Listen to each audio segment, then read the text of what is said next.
السلام على عباده الذين اصطفى اما بعد فاعوذ بالله من الشیطان الرجیم بسم اللہ الرحمن الرحیم۔ معزز محترم محتشم سامعین حضرات، 25 دسمبر بروز اتوار 2022 بعد نماز عشاء کا یہ درس قرآن انشاءاللہ تفسیر سورۃ النحل آیت نمبر 125 سے لے کر 128 تک جاری رہے گا۔ آپ دعا فرمائیے، معافی چاہتا ہوں، آیت نمبر 126 سے لے کر آیت نمبر 128 تک جاری رہے گا آج کا درس۔ آپ دعا فرمائیے اللہ کریم مجھے شرح صدر کے ساتھ حق سچ بیان کرنے کی توفیق عطا فرمائے، اور اللہ تعالی ہم سب کو عمل والی باتوں پر عمل پیرا ہونے کی توفیق عطا فرمائے۔ اچھا جی، پہلے ٹھیک کہا تھا میں نے، پھر غلط کہہ گیا۔ آیت نمبر 125 سے شروع ہو رہا ہے، 26 سے نہیں۔ تو ایک آیت نمبر 125 سے لے کر اینڈ تک آج کا درس ہے۔ اچھا جی، کل میں نے بیان کیا تھا کہ اللہ تعالیٰ نے فرمایا کہ اے میرے محبوب، وَإِنَّ رَبَّكَ لَيَحْكُمْ بَيْنَهُمْ يَوْمَ الْقِيَامَةِ، بلا شبہ آپ کا رب فیصلہ فرما دے گا ان کے درمیان قیامت کے دن، فِي مَا كَانُوا فِيهِ يَخْتَلِفُونَ، کہ جن امور میں یہ اختلاف کرتے ہیں۔ اور میں نے کل ہی یہ بتا دیا تھا کہ مذہبی اختلافات بھی اب ختم نہیں ہوں گے، حضرت مہدی اور سیدنا عیسیٰ علیہ السلام کی آمد کے بعد ختم ہوں گے، اور اصل فیصلہ پھر بھی قیامت والے دن ہوگا، اور اللہ خود فیصلہ کرے گا۔ تو اب ہم کیا کریں؟ اگلی آیت اور اس سورت مبارک کا یہ آج آخری چونکہ درس ہے، اور 14ویں پارے کا بھی آج آخری درس ہے، تو ایک بڑا پیارا لاہ عمل آ گیا جی۔ ادعو الی سبیل ربک، ادعو کا مفعول بیان نہیں کیا گیا کہ کس کو بلانا ہے، تو لہذا کیا آ گیا کہ سب کو بلائیے، مسلمانوں کو بھی دعوت دیں، کافروں کو بھی دیں، عیسائیوں کو بھی دیں، یہودیوں کو بھی دیں، ہندوؤں کو بھی دیں، سکھوں کو بھی دیں، رافضیوں کو بھی دیں، خارجیوں کو بھی دیں، اور ہمارے تفضیلیوں کو بھی دیں، یعنی سب کو دعوت دیں۔ الی سبیل ربک، اپنے رب کی راہ کی طرف، بالحکمتی، حکمت سے۔ تو پہلا حکم کیا ہے؟ ادعو، دعوت دیجئے۔ ہر نبی نے آ کر دعوت دی ہے، بولیے بھئی، ہر نبی نے آ کر، اور ہر نبی کو آگے سے ٹکر کا سامنا ہوا ہے۔ ایسا کوئی ایک نبی دکھا دے جنہوں نے دعوت حق کی دی ہو اور قوم نے گلے میں پھولوں کے ہار ڈالے ہوں، قوم نے بلے بلے کی ہو۔ تو لہذا یہ کام سوکھا، یہ آسان کام نہیں ہے، بڑا مشکل کام ہے۔ تو فرمایا ادعو الی سبیل ربک، بلائیے اپنے رب کی راہ کی طرف۔ اور دوسرا حکم بالحکمتی، حکمت سے۔ حکمت کا کیا مطلب ہے؟ حکمت کا مطلب ہے کہ آپ کا لب و لہجہ جو ہے نا وہ نرم ہو، بات بے شک گرم ہو۔ نہیں سمجھے؟ بات کو تو ہم نہیں نہ بدل سکتے، بات تو وہی رہے گی، پر لب و لہجہ تو چینج کر سکتے ہیں۔ تو بالحکمتی، آپ کی بات مضبوط ہو، بالحکمتی دلائل اچھے ہوں۔ بالحکمتی کا مطلب یہ ہے کہ آپ ایسے انداز سے دعوت دیجئے اگلا مانے نہ مانے پر سمجھ جائے کہ بات سچی ہے۔ نہیں سمجھے؟ اگلا سمجھ جائے کہ بات سچی ہے۔ چنانچہ سچ ایک ایسی چیز ہے جتنا مرضی چھپا لو چھپتا، اور جھوٹ بھی نہیں چھپتا۔ آپ جھوٹ بولیں، اگلا بے شک چپ کر جائے، پر اس کے اندر کھٹکا ضرور آئے گا کہ یہ بندہ سچا۔ چنانچہ ابو جہل تھا، اخنس بن شریک تھا، ابو سفیان تھا، یہ رات کو چھپ کر حضور پاک کا قرآن سنا کرتے تھے، اور پھر واپسی پہ اکٹھے ہو جاتے تھے۔ اور یہ تینوں میں سے ابھی ابو سفیان بھی مسلمان نہیں ہوئے تھے، یہ اس وقت کی بات ہے۔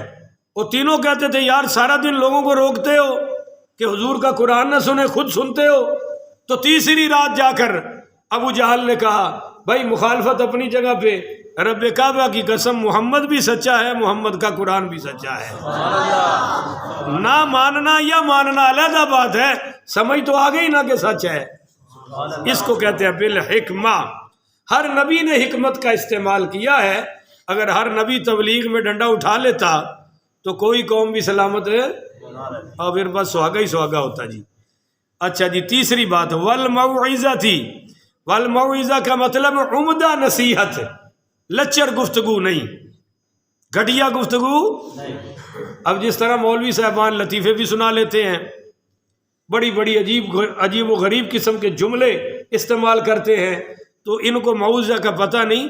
واعظ کا مطلب یہ ہے کہ ہم بات کریں اور اگلے کے دل کو سکون آ جائے، اگلے کے دل کو ٹھنڈک نصیب ہو، اگلا کہے کہ آپ کی بات سن کر مجھے مسئلہ سمجھ آ گیا۔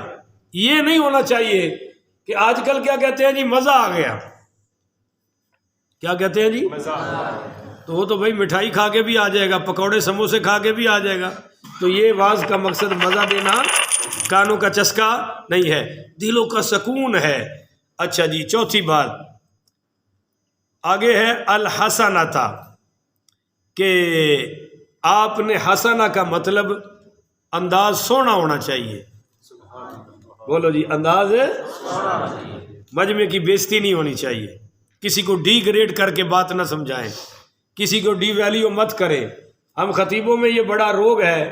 میں آج کہہ رہا تھا افضل بھائی سے کہ آج کی تقریر میرے خلاف ہی چلے گی، کیونکہ یہ روگ ہم میں ہے۔ کوئی نہ مانے، ہم منافقوں والی آیت مقتدیوں پر پڑھتے ہیں، نہیں سمجھے ہو بھائی؟ کو کبھی کھٹپٹ ہو جاتی ہے کمیٹی سے، انتظامیہ سے، تو پھر جمعے میں مولوی صاحب کیا کرتا ہے، منافقوں والی آیت مقتدیوں پہ پڑھ رہا ہے، کافروں والی آیت پڑھ رہا ہے، جہنم کی ساری آیتیں پھر مسجد والوں پہ پڑھ دیتا ہے۔ تو یہ نہیں ہے۔ الحسنہ، سونی بات کریں کہ اللہ فرما رہا ہے وَمَنْ أَحْسَنُ قَوْلًا مِّمَّنْ دَعَا إِلَى اللَّهِ، کہ اے میرے محبوب، اس آدمی سے سونا کون ہو سکتا ہے جو لوگوں کو اللہ کی طرف بلا رہا ہے۔ پرانے مفسرین اور بزرگ لکھ گئے ہیں کہ 3 باتوں کا خیال کر لو، کبھی لڑائی نہیں پڑے گی۔ کتنی باتوں کا خیال جی؟ سارے علماء میرے سمیت، اور دعا کر دیں اللہ ہمیں عمل کی توفیق عطا فرما دے۔ نمبر 1، بات سچی ہو۔ بات ہے ہاں جی، پہلا اصول تو یہ ہے۔ نمبر 2، لب و لہجہ ٹھیک ہو، انداز ٹھیک ہو۔ نمبر 3، موقع محل ٹھیک ہو، کہ ایک بات کرنے کا موقع ہی نہیں ہے، آپ نے ایسے ہی دگڑ دگڑ شروع کر دی ہے۔ پہلے دیکھو کہ اگلے کی حالت کیا ہے، کس حالت میں ہے، بات کرنی بھی ہے کہ نہیں کرنی۔ اگر بات ٹھیک ہو، لب و لہجہ ٹھیک ہو، موقع محل ٹھیک ہو ہی نہیں سکتا کہ کبھی جھگڑا پیدا ہو جائے۔ آپ غیر مسلم کو بھی بات کریں گے، وہ آپ کا شکریہ ادا کرے گا، پر کوئی نہ کوئی خرابی ہو جاتی ہے، یا تو بات ٹھیک نہیں ہوتی، یا لب و لہجہ ٹھیک نہیں ہوتا، تو یا پھر موقع محل ٹھیک نہیں ہوتا جی۔ اب میں آپ کو یہ کتنی باتیں بیان ہوگی جی؟ پہلی، دعوت دینا۔ دوسری، بالحکمت، حکمت کے ساتھ، والموعظہ، بڑا پیارا واعظ، اور چوتھی الحسنہ، پانچویں وجادلہم باللتی، اگر ان سے مجادلہ ہو جائے، بحث اور مناظرہ ہو جائے، تو پھر اس انداز سے کیجئے کہ ہی احسن، وہ انداز بھی اچھا ہو۔ بولیے، وہ انداز بھی اچھا ہو۔ مثال کے طور پہ میں آپ کو بتاتا ہوں یہ اگلی بات کیوں آ گئی۔ پہلی بات تو ہے تبلیغ والی، اور اگلی بات کیا آ گئی کہ جب آپ بات کریں گے تو ہو سکتا ہے اگلا لڑائی پر اتر آئے۔ بولو جی، اگلا تو پھر ہم کیا کریں؟ تو اللہ فرما رہا ہے یہاں مجادلہ جو ہے نا، بحث و مباحثہ، وہ بھی اچھے انداز سے کرو، اپنی صفائی دے دو، اگلے سے الجھنے کی ضرورت ہے۔ اس سے قرآن پڑھا ہے، سورہ ہود پڑھ لیں، آپ سورۃ الاعراف پڑھ لیں، کم از کم 4-5 انبیاء کا اللہ نے ذکر کیا۔ قوم گمراہ کہہ رہی ہے، قوم بہت کچھ کہہ رہی ہے، اور نبی کہہ رہے ہیں آگے بڑے پیار سے ان کو دین کی بات سمجھا رہے ہیں۔ اور یہاں ہمارے الٹ ہے کہ وہ ایک بات کہتا ہے، مولوی صاحب 4-5 دن اور ود کہہ جاتا ہے، تو پھر اس انداز سے بولو بھئی تبلیغ کا کام ہو سکتا۔ اب آپ کو میں چند نمونے دکھانے لگا ہوں۔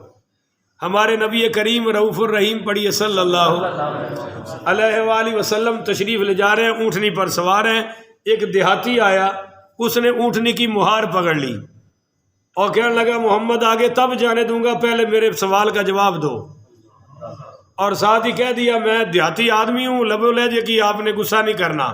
آپ نے فرمایا بولو بھائی کیا بات ہے، اور صحابہ سے فرمایا سیکھو بھائی، یہ سوال کرنے لگا ہے، تم بھی علم سیکھو، اور اس کی حوصلہ افزائی کر دی نا۔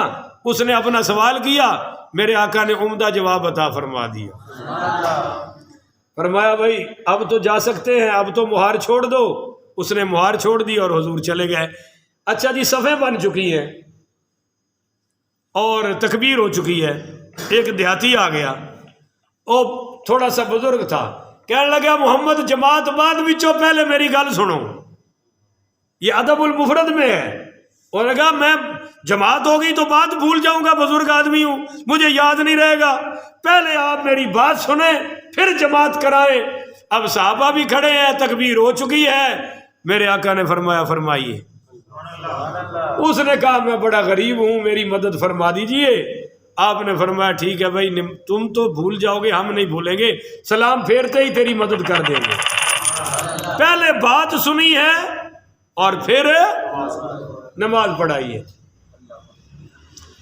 اچھا، مشکات میں حدیث ہے، آپ نے ایک چادر لی ہوئی تھی، ایک لڑ ادھر تھا اور ایک لڑ، اس چادر کا یہ جو کنارہ ہوتا ہے نا، یہ کنارہ، اس پر یمنی دھاری دار چادر دھاگا لگا ہوا تھا، نیا نیا، اور بڑا تیز تھا، جس طرح 10 دا نوٹ بڑا تیز ہوتا ہے نا، نواں نواں بندے دی انگلی تک دے پھر جاتا ہے۔ مینوں 10 دا ہی پتا ہے، اتلیاں دا تانوں پتا ہونا ہے، ماڑا بندہ 10 دی مثال ہی دیاں گا۔ تو اس نے ایسے کیا کہ سامنے سے آیا اور حضور پاک صلی اللہ علیہ وآلہ وسلم کے دونوں لڑ چادر مبارک کے پکڑے، جھٹکا دیا، اور جھٹکا دے کے ایک لڑ چھوڑ دیا، ایک کو کھینچ لیا۔ وہ جو کھینچا نا تو سرکار کی گردن مبارک پہ دھاگا پھر گیا، ماس پھٹ گیا، خون نکل آیا، اور سارے صحابہ مشتعل ہو گئے۔ آپ نے اس سے فرمایا ابھی کیا بات ہے؟ وہ کہنے لگا جی میں بڑا غریب ہوں، میری مدد فرما۔ اور ایک روایت کے پتہ الفاظ کیا ہیں؟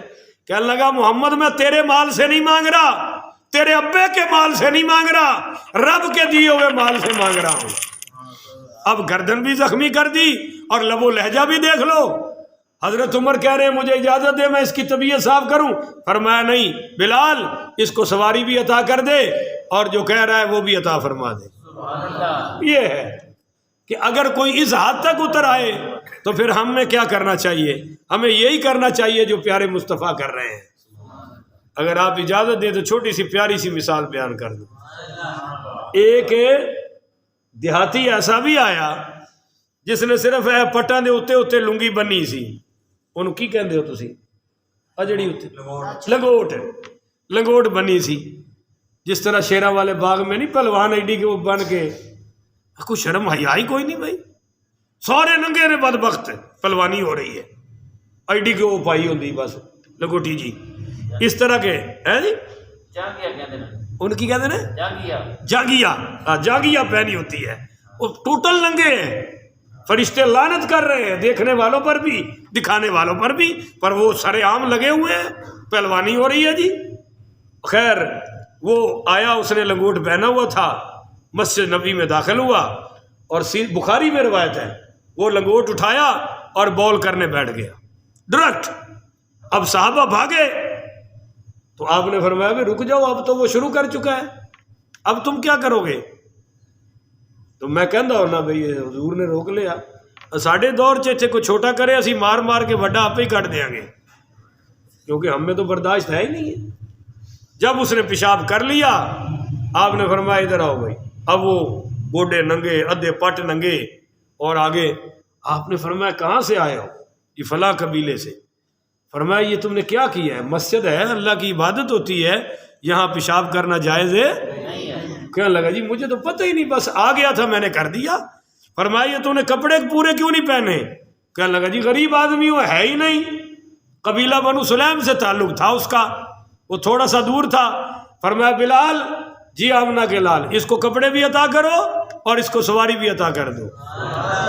وہ جناب جب وہاں پہنچا اس نے تو رولا ڈال دیا، شور ڈال دیا، کہتا میں نے بڑے بڑے بادشاہ دیکھے ہیں پر ایسا رہنما کوئی نہیں دیکھا، میں نے پیشاب کیا، مسجد کو خراب کیا، اس نے مجھے سینے سے لگا کر معاف کر دیا۔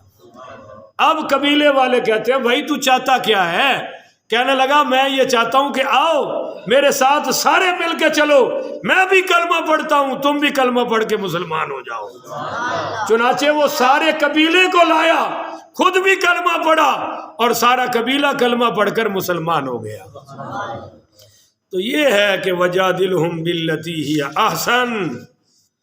اچھا جی حافظ صاحب کیا ہے؟ فبما رحمت من اللہ لنت لہم، اس اتب ہے ولو كنت فظا غلیظ القلب لانفضوا من حولک۔ وہ یہ آیت جو میں پڑھ رہا ہوں نا، جو ابھی پڑھی حافظ صاحب سے لقمہ لے کر، یہ سورہ آل عمران میں ہے۔ کب نازل ہوئی؟ غزوہ احد کے بعد، کہ غزوہ احد میں 70 صحابہ شہید ہو گئے اور ان کے مسلے ہوئے، صرف حضرت امیر حمزہ کا نہیں ہوا، بڑے بڑے صحابہ کے اس میں مسلے ہوئے۔ مسلے کا مطلب کسی کا ناک کاٹا گیا، کسی کی آنکھیں کاٹی گئی، کسی کا پیٹ چیر کر بہت کچھ کیا گیا، میں وہ لفظ نہیں آپ کو بیان کر سکتا۔ حضرت امیر حمزہ کا تو کلیجہ تک نکال لیا گیا، اور غلطی ان صحابہ کی تھی جنہوں نے درہ چھوڑا تھا، وہ ایک درہ چھوڑ دیا تھا۔ اس پر بھی میرے نبی نے برداشت کیا، کسی کو اف تک بھی بولو نا، کچھ بھی نہیں، وہ تیری وجہ سے ہو گیا ہے، تو ایسا ہے، تو نہیں۔ اللہ کہتا ہے میرے محبوب یہ جو آپ نے برداشت کیا ہے نا، یہ میری رحمت سے ہے۔ فَبِمَا رَحْمَةٍ مِّنَ اللَّهِ لِنْتَ لَهُمْ۔ آگے وَلَوْ كُنْتَ فَظًّا، اگر آپ سختی کرتے، سخت ہوتے، سخت چہرے والے ہوتے، اور غلیظ القلب، یا آپ کے دل کے اندر غیظ و غضب ہوتا، تو لَنْفَضُّوا مِنْ حَوْلِكَ، تو یہ آپ کے گرد عاشق نہ بیٹھتے، آپ کے رویے سے دور ہو جاتے۔ تو آپ نے بہت اچھا کیا، لَنْفَضُّوا مِنْ حَوْلِكَ۔ آگے کیا ہے؟ ہاں اب آپ ایسا کریں، فَاعْفُ عَنْهُمْ، ان کو معاف فرما دیجیے۔ اب یہ معافی والی بات پنجا پارٹی والا نہیں کرے گا، کالا نہیں کرے گا، مر جائے گا، زہر کا پیالہ پی لے گا، یہ ضرور بھونکے گا کہ جی وہ صحابہ نے دیکھو جی درہ چھوڑ دیا اور 70 صحابہ شہید ہو گئے، جیتی جنگ ہار گئے، اور چھوڑا کس لیے؟ مال غنیمت کے لیے، تو یہ تو مال کے شدائی تھے۔ ہم کہتے ہو بدبختو، یہودیوں کی مانوی اولاد، آگے بھی پڑھ، فاعف عنہم، میرے محبوب ان کو معاف فرما دیجئے، واستغفر لہم، اور مجھ سے آپ ان کے بارے میں دعا کریں کہ میں بھی معاف کر دوں۔ ہوئے ہوئے ہوئے ہوئے، پہلے خود معاف کرو اور پھر مجھ سے بھی اپیل کرو کہ میں تیرے یاروں کو معاف کر دوں۔ وشاورہم فی الامر، اور پھر ان کو اپنی مجلس شورا میں عزت عطا فرمائیے، ان سے مشورے بھی کیجئے، کیونکہ اسی معاف کر کے پھر بندے معاف تے کر دیں میرے پر سیدھے منہ گل کر دے۔ اللہ نے فرمایا نہیں، وشاورہم فی الامر، ان کو اپنی مشاورت میں شامل کیجئے۔ آگے کیا ہے بھائی؟ ہاں، فَإِذَا عَزَمْتَ، جب آپ عزم کر لیں تو فتوکل علی اللہ، پھر بھروسہ اللہ پر کیا کرے۔ غالباً یہ آیت نمبر 159 ہے سورہ آل عمران کی، آگا پیچھا ہو تو معاف فرما دیجئے گا۔ لو جی، یہ مسئلہ آپ کو سمجھ آ گیا۔ اگلا مسئلہ ہے کہ ہم بات کریں اگلا نہ مانے۔ جیسے مجھے بڑی تکلیف ہوتی ہے کہ میں درس دیتا ہوں، کچھ ساتھی اٹھ کے چلے جاتے ہیں، تکلیف ہوتی ہے کہ یار میں ان کے لیے لایا ہوں تیاری کر کے، یہ سنتے نہیں۔ اللہ کہتا ہے ان ربک، یہ جو تیرا رب ہے نا، وہ اعلم، سارا جانتا ہے، بمن دل عن سبیلہ، ان کو جو راستے سے گمراہ ہو چکے ہیں، جو بھٹک گئے ہیں، وَهُوَ أَعْلَمُ بِالْمُهْتَدِينَ، اور وہ خوب جانتا ہے ہدایت پانے والوں کو۔ یعنی کو سنے نہ سنے، حق پہ آئے نہ آئے، یہ آپ کا فنڈا، اللہ کہتا ہے یہ میں آپ کا رب جانتا ہے، یہ میرا معاملہ ہے، آپ کا کام ہے صدا لگاتے رہیے۔ اگلی آیت بڑی توجہ سے سنیے گا، بڑی آپ کی مہربانی، آج کو 4-5 منٹ زیادہ لگ جائیں گے، اس کی ایڈوانس معافی۔ وَإِنْ عَاقَبْتُمْ، اگر تم انہیں سزا دینا چاہو، یعنی جو مقابلے میں آ گئے. یہ آیتیں علماء لکھتے ہیں کہ مدنی ہیں، اگرچہ صورت مکی ہے، پر یہ آیت جو ابھی پڑھی ہے یہ کہاں نازل ہوئی؟ مکہ میں.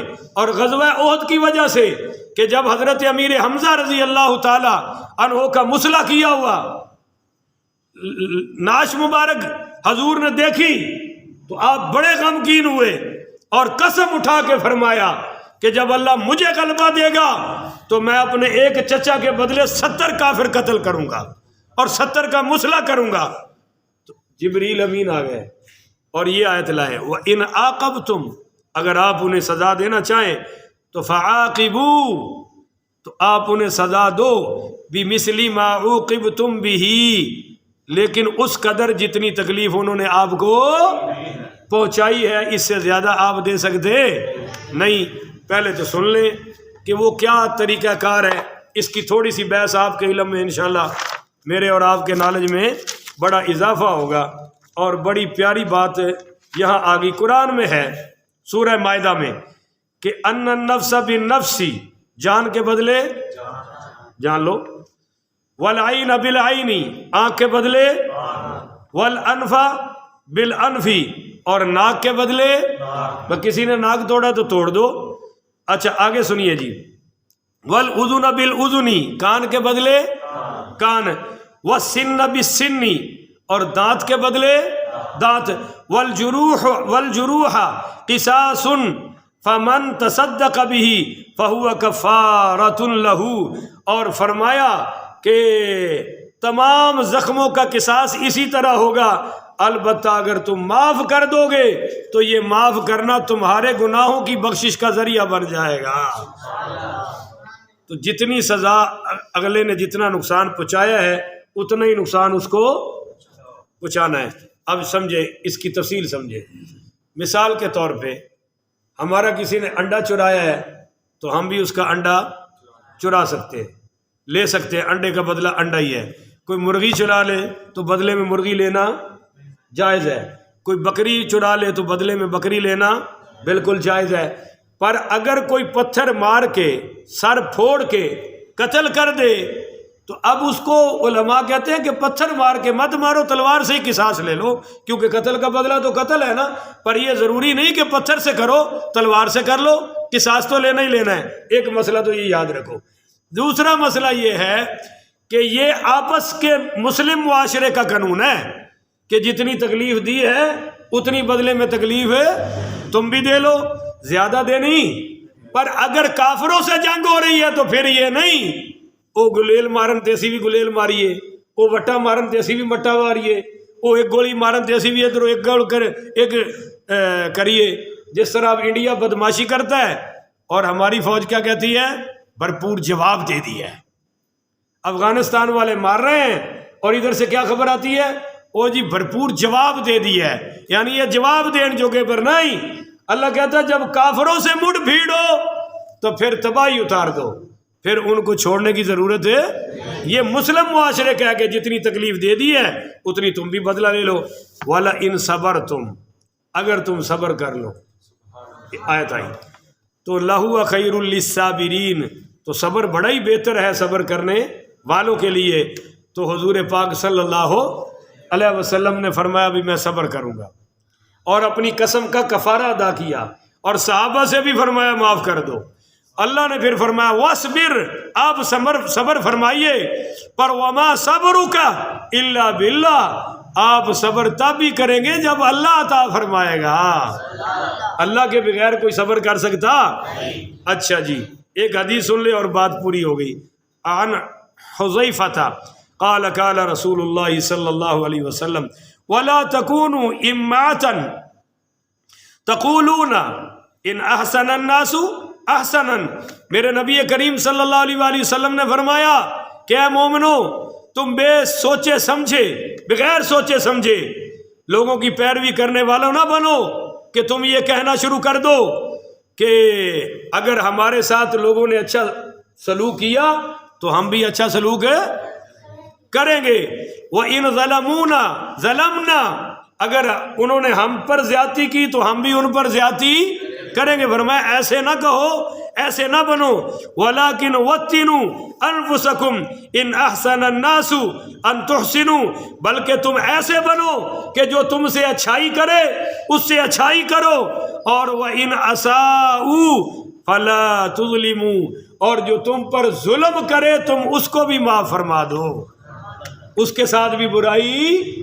تو یہ فرمایا کہ اگر صبر کر دو، اور آگے فرمایا وَلَا تَحْزَنْ عَلَيْهِمْ، آپ ان کی ہٹ دھرمی پر غم نہ کیجئے، وَلَا تَكُ فِي ضَيْقٍ مِّمَّا يَمْكُرُونَ، اور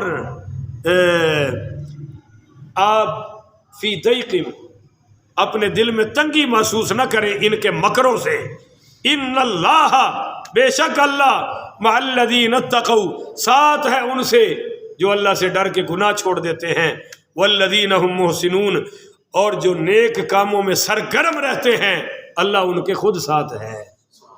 تو یہ سورت کی آخری آیت ہے، آیت نمبر 128 ہے۔